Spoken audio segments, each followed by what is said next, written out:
There are men who believe that violence is a way of making things permanent. They are wrong about that. But some of them spend years inside a prison cell before they understand it, and by then the permanence they created is not what they intended. My name is Joel Mercer. I am 47 years old. I work as a guidance counselor at Farragut High School in Knoxville, Tennessee, which means I spend my days helping teenagers understand that the situation they are in right now is not the situation they will be in permanently, that circumstances change, that people who seem lost sometimes find their way back, and that the adults who show up during the hard stretches matter more than anyone will ever say out loud. I have been a licensed foster parent in Knox County for 2 years. The boy who came to live with me arrived on a cold Tuesday in February 2023, carrying a backpack, a garbage bag with his clothes in it, and a cell phone with a cracked screen so badly shattered that the glass had been held together with a strip of clear packing tape. He held that phone like it was the last intact thing in his life, which in a way it was. His name was Eli. He was 13 years old. His mother's name was Dana Whitfield. She was 32 when she disappeared from Vanderbilt University Medical Center in Nashville on a November night in 2021, 16 hours after she was admitted through the emergency department following an assault so severe that attending physicians documented 8 separate injuries, including 2 cracked ribs, a fractured orbital bone, and contusions to the neck and upper back consistent with strangulation. The man responsible for those injuries was her husband, Boyd Whitfield, 36 at the time, who was arrested at the scene on South Hollis Avenue in Dixon County, Tennessee, and charged under Tennessee Code Annotated 39-13-102 with especially aggravated assault. He pled guilty in February 2022 and was sentenced to 11 years in the Tennessee Department of Correction. He is currently incarcerated at Riverbend Maximum Security Institution in Nashville with a projected release date of 2033. Eli had been in the system for 15 months by the time the Knox County caseworker, a woman named Lorraine Pitts, 53, short hair and reading glasses she pushed up when she was thinking, brought his file to my kitchen table on a Sunday afternoon and let me go through it at my own pace. The cracked phone was in the file notes. Eli had been placed with 2 families before mine and had refused to surrender the phone at either placement. The device did not power on. The screen had been broken for at least a year before Eli entered care. As far as anyone could tell, it had not been charged or functional since sometime in 2021. Eli kept it in the front pocket of his jeans. He slept with it on the nightstand. During intake at his first placement, when the foster family asked to examine it, he had become, the note said, significantly distressed. They had let it go. What was on it? Lorraine set her glasses down on the table. We don't know. He won't say. The battery is dead and nobody's been able to find a compatible charger. But the phone belonged to his mother. He's told every caseworker that much. I looked at the file for another few minutes. Then I looked at the photo clipped to the top of the intake form. Dana Whitfield, taken from a family photograph, cropped. A woman in her early 30s with an open, direct expression. She was not smiling for the camera. She was looking at something just off to the left, and the expression on her face was interested, alive, like she had just heard something worth paying attention to. She checked herself out of Vanderbilt 16 hours after she was admitted. Lorraine said it the way she said most things, plainly, because the plain version was hard enough without adding anything to it, against medical advice. Nobody knows why. She didn't go to the shelter she'd been referred to. She didn't contact DSS. Dixon County filed a missing person report in March 2022 after a search turned up nothing. The file has been open since then. I looked at the photograph again. So Eli lost both of them the same night. Lorraine looked at me. His father went to prison. His mother disappeared. Yes, that's what happened. When can I meet him? Eli arrived on a Tuesday. He stepped out of Lorraine's car, wearing a gray hoodie with a kangaroo pocket, and I could see the rectangular shape of the phone in that pocket before he even reached the porch steps.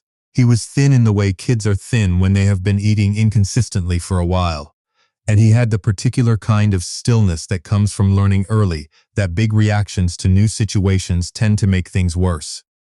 He shook my hand with a firm grip, looked at me directly, gave me data, not warmth, because warmth was something you calibrated over time, not something you handed to a stranger.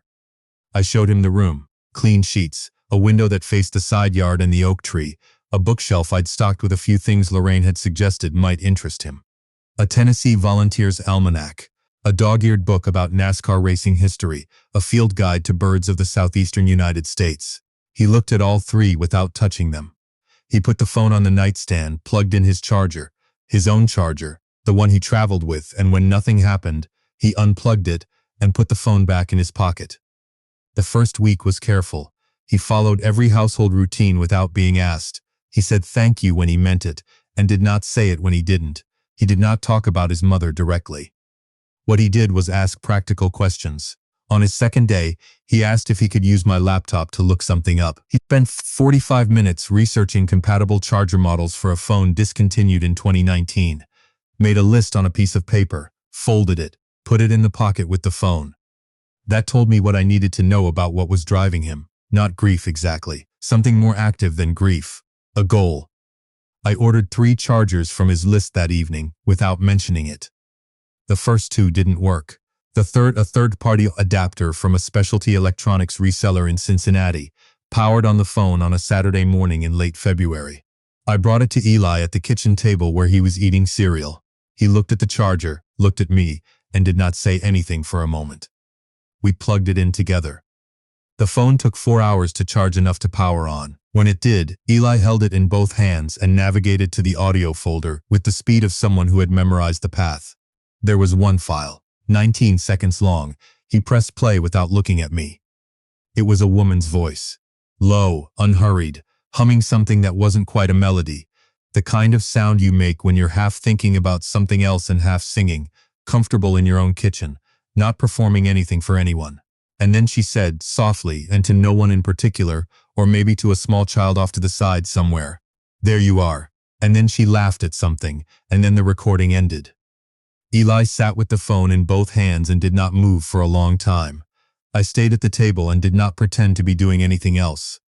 He set the phone down carefully, face up on the table between us. "That's her." His voice was steady in the way that takes work. That's what she sounded like when she didn't know anyone was listening. "I know," I heard. "Do you think she's still out there?" I thought about that before I answered. I think the world is smaller than it looks from inside a hard situation, and I think people who are gone sometimes come back when it stops being dangerous. He picked up the phone, put it back in his pocket, finished his cereal. I sat with what he'd said for the rest of the day. My sister came to visit on a Friday evening in mid-March. Her name is Faye, 44 years old, a traveling nurse who had just finished an 8-month contract at Methodist Le Bonheur Healthcare in Memphis and was between assignments. Faye and I have had dinner together every few weeks our entire adult lives. She brings dessert.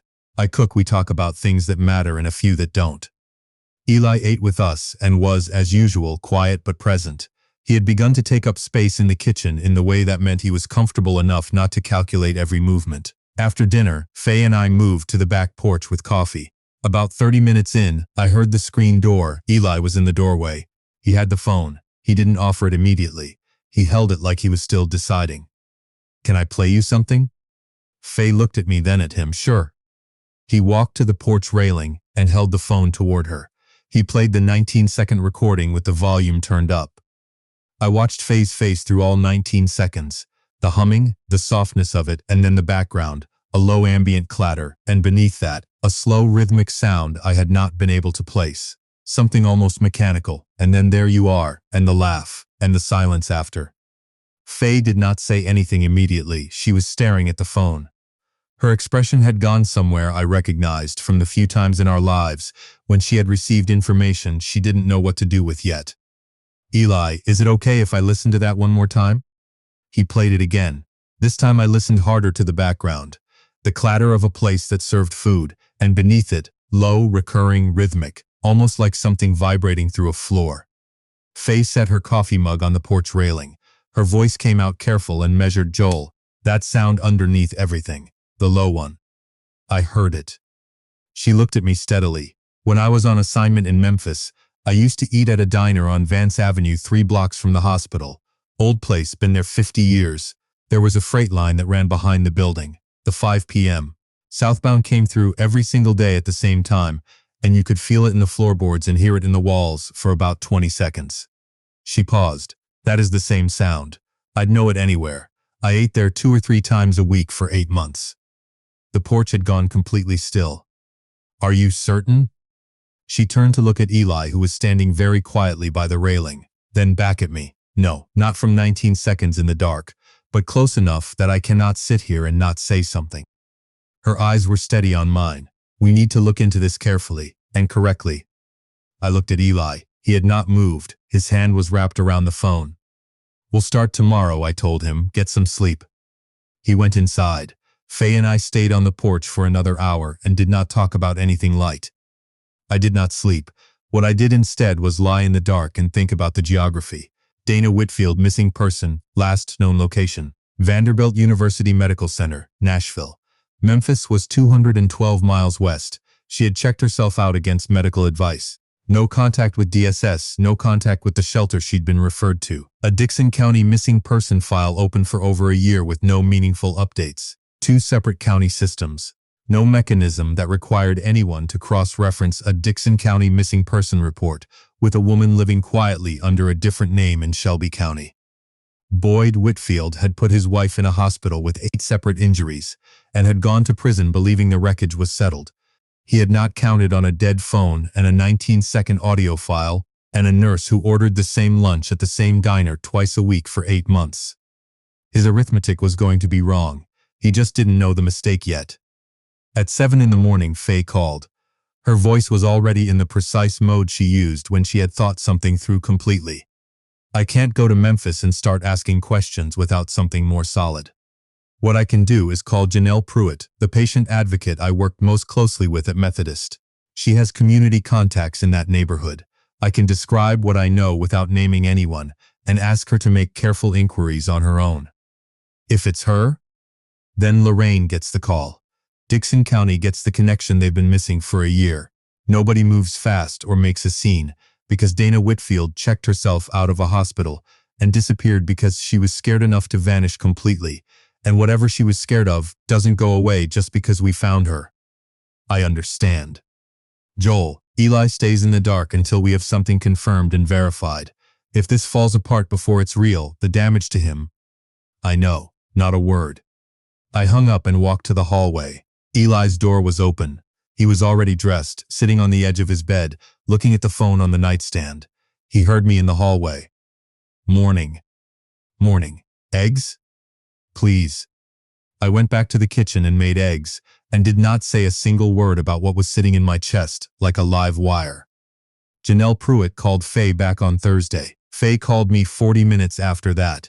Her voice was doing the careful, controlled thing it had been doing all week, but underneath it something was moving fast. She knows the diner. She knows a woman there who matches the description. Different name, been there long enough that people know her. Janelle is going to make an introduction through someone Dana already trusts. A community health worker named Rochelle Bain who she's worked with. It's going to take a few more days. How is she, the woman? How is she doing? A pause. Janelle said she's been careful, very careful. She is living quietly. She has not tried to contact Eli because she believed Boyd's brother, who was not arrested and is not incarcerated, knew which county Eli had been placed in. She was afraid that any contact she made would allow him to locate her, and that locating her would put Eli in danger, not herself, him. I stood at the back door and looked at the yard. So she didn't leave him. She disappeared to protect him. That's what Janelle said. She has been trying to find a way to reach him safely for over a year. How long until we know more? End of next week at the earliest. I thanked her and went inside. Eli was at the counter reading a library book about the Apollo program, on his 3rd pass through a chapter about the communications blackout on Apollo 8. He looked up. They went behind the moon and lost contact with Earth for 22 minutes. Nobody knew if the crew was coming back.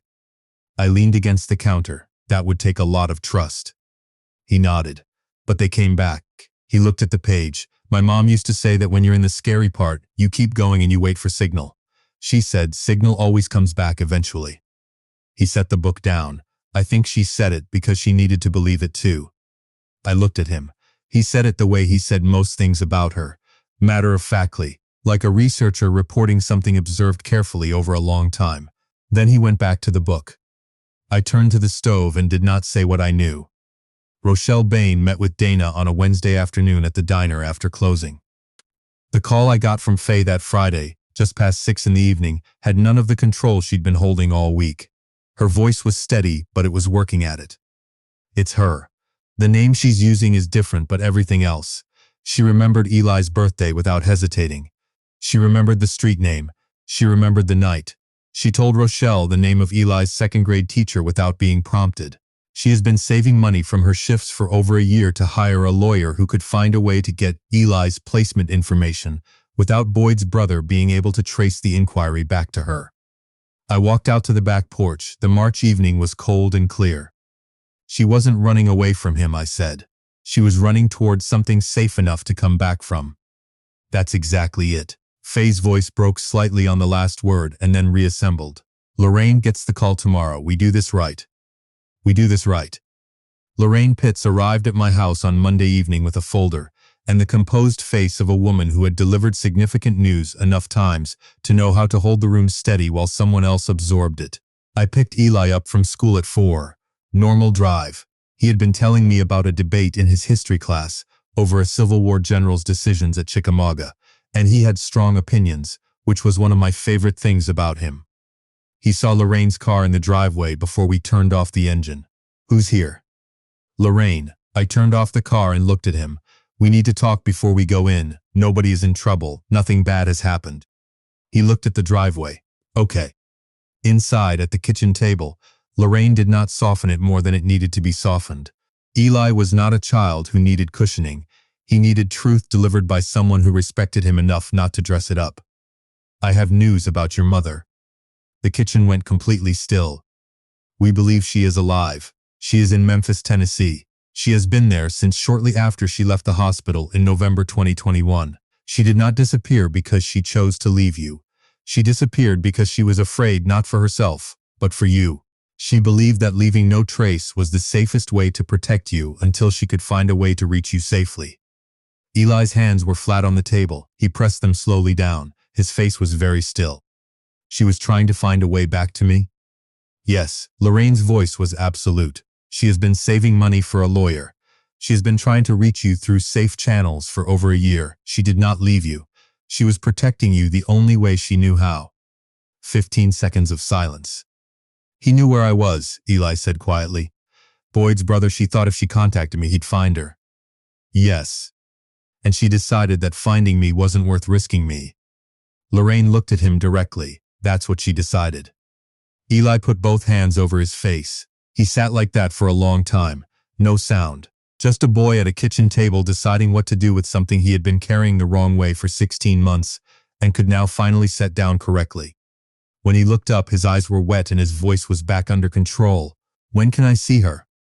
We're arranging it carefully, with the right support in place. It will take a little time, but yes. Eli reached into his pocket. He set the phone on the table between them, looked at it. She's been 200 miles away this whole time. Not a question, just the geography of it. Yes. He picked the phone up, held it the way he always held it. What do I need to do? The first visit happened on a Saturday in early April 2023, 6 weeks after the phone powered on. A community services center in Memphis, a family visiting room with a round table near a window that looked out over a small courtyard. Rochelle Bain met us at the door. The staff were professional and deliberate. They understood better than I did what this moment meant and how carefully it needed to be held. Dana Whitfield was 34 years old. She had been 32 the night Boyd took everything from her, and the 16 months showed in the way that 16 months of hard survival show on a person, honestly, without apology. She was thinner than the photograph. She had the deliberate stillness of someone who had learned through a very long time of careful living how to take up exactly the space she needed and no more. When the door opened and Eli walked in, she stood up, and for one suspended moment, every protocol and every carefully prepared boundary and every clinical arrangement fell completely away. It was just a mother and her son looking at each other across a room they had been kept from for 16 months by a man who had believed from his prison cell that the damage was done and permanent. Eli crossed the room. Dana held him. I stood in the hallway with Rochelle and did not go in, because that room belonged to the two of them. Through the narrow window in the door I could see Dana with her eyes closed and her arms around her son. Her whole posture doing the thing a person's posture does when they are finally holding what they have been reaching toward for so long that reaching had become the only thing they knew how to do. Rochelle looked at me. You doing okay? Getting there. She nodded. She'd been through this before. She understood that sometimes the people in the hallway need a minute too. I want to say something plainly here, because this channel is about consequences. And the consequence at the center of this story is not loud or dramatic. It does not arrive with a confrontation or a courtroom scene. It arrives quietly, in a family visiting room in Memphis on a Saturday morning in April, when a 13-year-old boy who had been carrying a dead phone in his pocket for 16 months walked through a door and found his mother on the other side of it. Boyd Whitfield put his wife in the hospital with 8 injuries. He went to prison. While he was there, Dana rebuilt herself from the ground up in a city where no one knew her name. She saved money from waitress shifts. She made a plan. She found her way back to her son not because anyone handed her a path, but because she made one, carefully, over 16 months, the same way she had apparently always done everything. Methodically, without panicking, solving one problem at a time.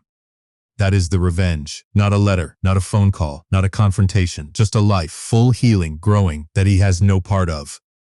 The visits continued every other week through spring and into summer. By fall, DSS supervision had reduced incrementally as Dana's stability was verified, and Eli's adjustment was documented as positive. They rebuilt the way people rebuild after something catastrophic, not systematically but in pieces, small true pieces. Dana remembered that Eli used to sort his Halloween candy by color before eating any of it. Eli remembered that his mother made coffee every morning and forgot to drink it half the time, and then complained it was cold, every time, as if this had never happened before. He remembered the smell of her coat in winter. He remembered that she always said good job with exactly the same intonation, whether he had tied his shoes or gotten an A on a test, and he had found it annoying, and now he would give anything for it. Those are the things a relationship is actually made of, not the reunions. The cold coffee and the Halloween candy and the good job, always the same. Boyd had tried to take all of it. He hadn't managed to take enough. As for me, I want to be honest about how my own part of this story developed, because it didn't happen quickly and it wasn't supposed to. I met Dana for the first time on the day of that first visit, briefly, in the hallway. She shook my hand. She looked at me the way she looked at everything, directly, without performing anything. Lorraine told me what you did, thank you. He's the one who kept the phone, I told her. I just found the charger. She looked at me steadily. He's also the one who needed someone to hand him the right parts at the right time. That's not nothing. We left it there. It was enough for that day. Over the following year, as visits grew into supervised outings, and then into ordinary afternoons at parks and coffee shops in Knoxville, I came to know Dana Whitfield as a person.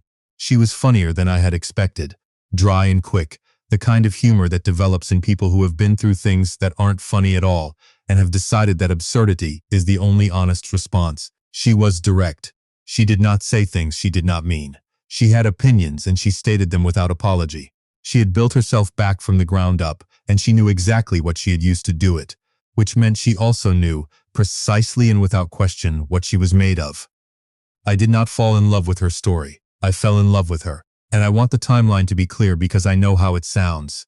I am not a man who moves quickly on anything that matters. Faye and I talked about it extensively. Lorraine weighed in on what was appropriate relative to Eli's ongoing case. Dr. Colleen Voss, who had been working with Dana through Knox County's transitional care program, was straightforward with me about what Dana's support team would and would not consider appropriate at various stages of her recovery. It took time. It was supposed to take time. Dana relocated to Knoxville in early 2024.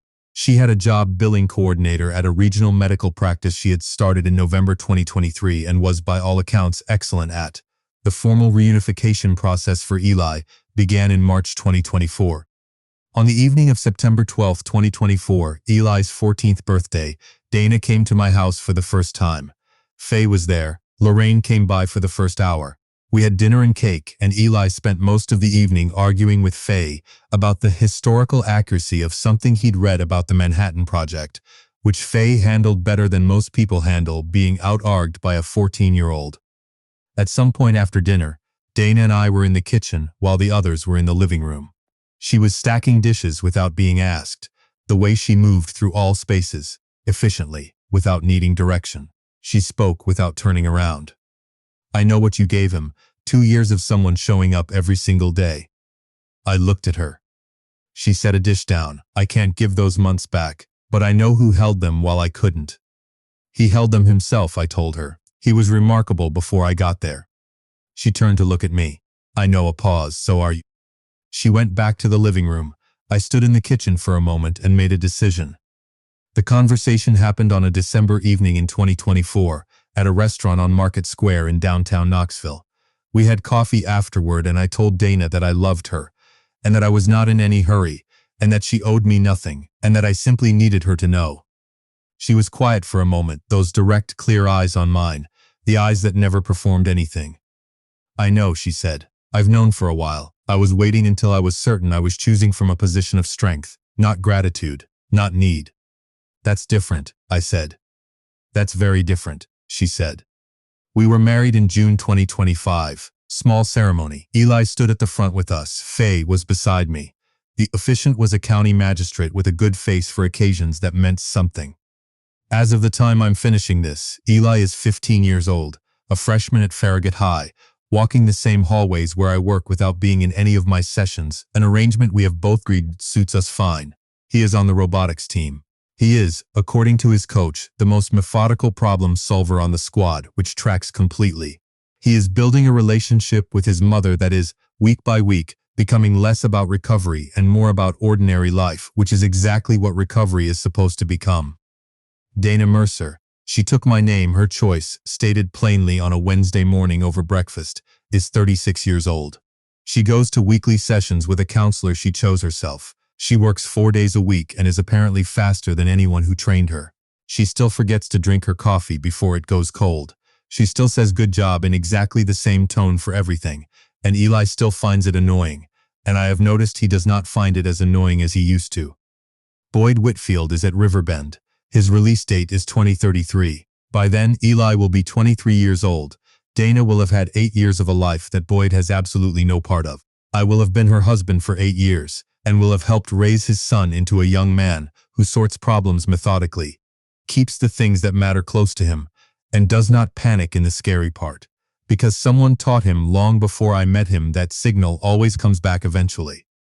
Boyd has missed everything. He will continue to miss everything. That is not a threat. It is not a message anyone is sending him. It is simply the arithmetic of what happens when you try to destroy people who refuse to stay destroyed. The woman he put in a hospital walked 200 miles and rebuilt herself shift by shift until she found a safe way back. The boy he left behind kept a dead phone in his pocket for 16 months because he knew that something worth protecting was still on it. They found each other through 19 seconds of audio and a nurse who recognized the sound of a freight train. I tell teenagers every day that the situation they are in right now is not permanent. I believe it because I have watched it become true at my kitchen table, and in a hallway in Memphis, and on a back porch in Knoxville on a cold March evening when a 13-year-old boy with a cracked phone in his pocket decided a stranger was worth trusting with the most important thing he owned. Boyd Whitfield thought he could make something permanent. He did. It just was not what he intended.